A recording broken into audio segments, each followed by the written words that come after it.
guys, welcome back to the channel, and today we're going to be reacting to why Zagreb is the best place I have ever lived.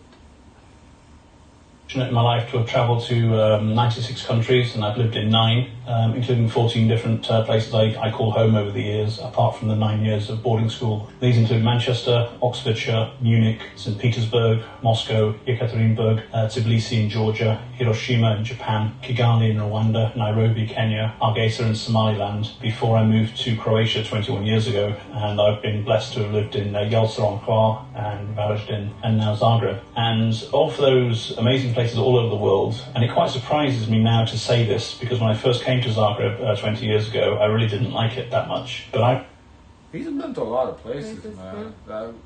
I wonder, like, where what he does for a living. Like, I guess he's been in Zagreb now 20 years, so.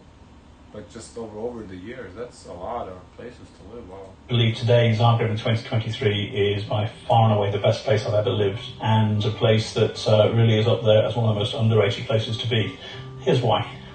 So the first thing I would say about Zagreb and about Croatia in general is safety. This is one of the safest European capital cities that I think exists. You know, women particularly comment when they come travelling here that they're free to walk home at night. They don't feel harassed. There's a very, very low crime rate among the people. This is a place where you can really feel safe and relax. And in a previous video, I told of how I dropped my laptop in the middle of the street in Zagreb and didn't notice till the next day, and somebody picked it up and contacted me and returned it. So wow, that's nice of the guy. Wow. You know, this is just symptomatic of the safety of Zagreb. It's also probably the most walkable city I've ever lived in. I mean, this is it has a beautiful old. I've not noticed it. Yeah, doesn't hit the floor. If he's wearing earbuds, he's listening to music. I don't know. I don't know. Cell phone is a different story, right? You can laptop. I don't know.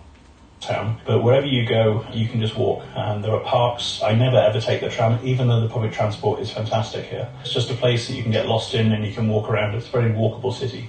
Of course, being in Croatia, lifestyle. This is a city where all the cafes are brimming the whole time, and you can just sit down there, you catch up with people, and a lot of business is done over the cafes here, but it's just got that very sort of Mediterranean sort of lifestyle with a little bit of Austro-Hungarian sort of business sense as well. So it's a nice combination. The number of digital nomads and remote workers that have come here in the last 2-3 years since we started the Zagreb Digital Nomad Week in 2021 is phenomenal, really. There's been a huge influx. Guys, for those that are from Croatia or Zagreb, how do you feel about that? Digital nomads coming to your country? Because I assume we have a similar problem in Miami during COVID, and all the digital people who work from home come here, and basically the rent prices go up like crazy.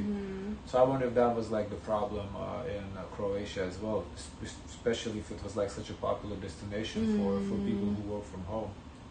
Flux of people. The number of people that come here and are surprised at the quality of the offer in Zagreb, but the fact that it's under the radar still. So it's like a mini Prague or a mini Vienna, but it's got a lot of soul and a lot of life. And I think now that community of remote workers who are coming here, they're finding Zagreb, they're just finding it a really, really sort of amazing under the radar place to come. And their sort of mindsets and what they're contributing to the city is making it nicely international, where it wasn't so much maybe 5 years ago. I also think it's one of the most accessible cities for so many different reasons. This is a city where you can be in Budapest in 2.5 hours. Yeah, location-wise, it's a pretty good location, where Croatia is at. It's kind of, it's not like in the middle, but there's a lot of like neighboring countries, like it's pretty close. It's not like at the edge of the peninsula or anything, like it's right there. So it's a great location. And in 3.5, Ljubljana in 1.5. This is where we have Ryanair, so you have 40 different destinations. You're 2 hours from the coast.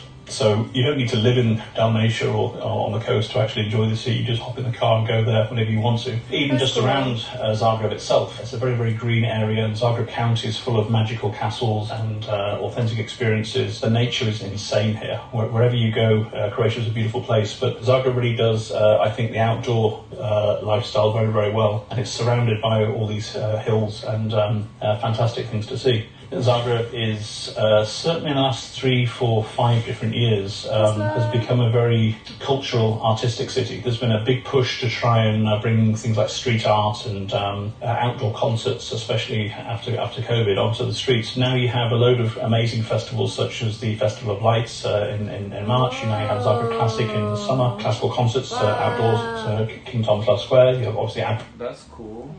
The outdoors festival. Yeah, and it started from COVID. to Zagreb, which is one of the biggest deals in the city these days. Basically, wherever you go, there all seems to be something going on, and you can always catch a bit of music somewhere. They have another festival called Dvorište, Courtyards, and this is where you go into the different courtyards of Zagreb and you actually explore, and they have different exhibitions and so on. And so it's one of those places where, you know, there's a lot of tradition, a lot of history, and there's always something to explore. It's definitely grown on me more and more and more as the years go by. I also really appreciate it for the fact that it has 4 very distinct seasons. When you live on the coast in Croatia, it's basically off-season and the season. And here you definitely have the onset of winter. You have Advent in Zagreb. You have the start of spring with the Festival of Lights, when, you know, the whole city is going up towards the season. My favourite time in Zagreb is actually in the summer, when everybody else disappears. Then it's much emptier. They still have a very vibrant program, but guys, how cold does it get in winter in Zagreb? Because Croatia is pretty down south. Cause, you know, the nature looks similar to Lithuania, but they're significantly more south, so it should be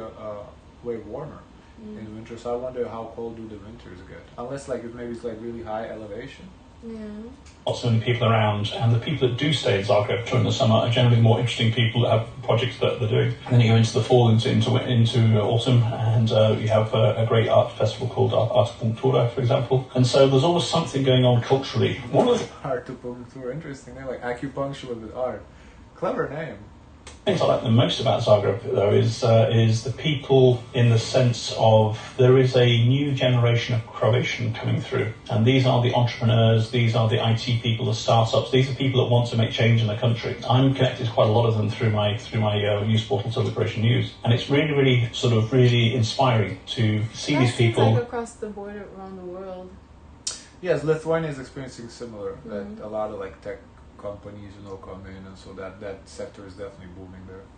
And are starting to connect with each other, and so there's this really vibrant feeling about Zagreb. I think it's a great energy, really. When I first came here 20 years ago, there was a really bad Chinese restaurant, there was a really bad Indian restaurant, and that was it. And today, the gourmet scene in Zagreb has improved astronomically. Now we have Michelin-star restaurants, but we also have a very wide variety of international cuisine. We have a lot more international bars and stuff coming in, and a much bigger, wider international community. And they're now mixing very well within the local community. To me, it seems to be a place which is safe, vibrant, accessible, beautiful, and relaxed. You have the best of both worlds, an EU capital. If you want to just hop on the cable car, within 15 minutes you can be on the ski slopes. It's one of those places that has everything without being like the biggest name in the world, like Paris or places like that. And so for a guy who's 54, who's travelled a bit, it's great to have finally found my home. So see you.